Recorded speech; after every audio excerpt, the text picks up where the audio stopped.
The bishop is one of the most interesting pieces in chess because it can move as far as it wants, but only on diagonals. The bishop, just like the other pieces that we've met so far, cannot jump over other pieces.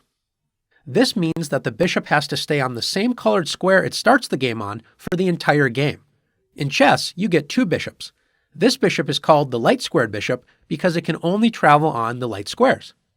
Meet the other bishop that you have in the game, the dark-squared bishop.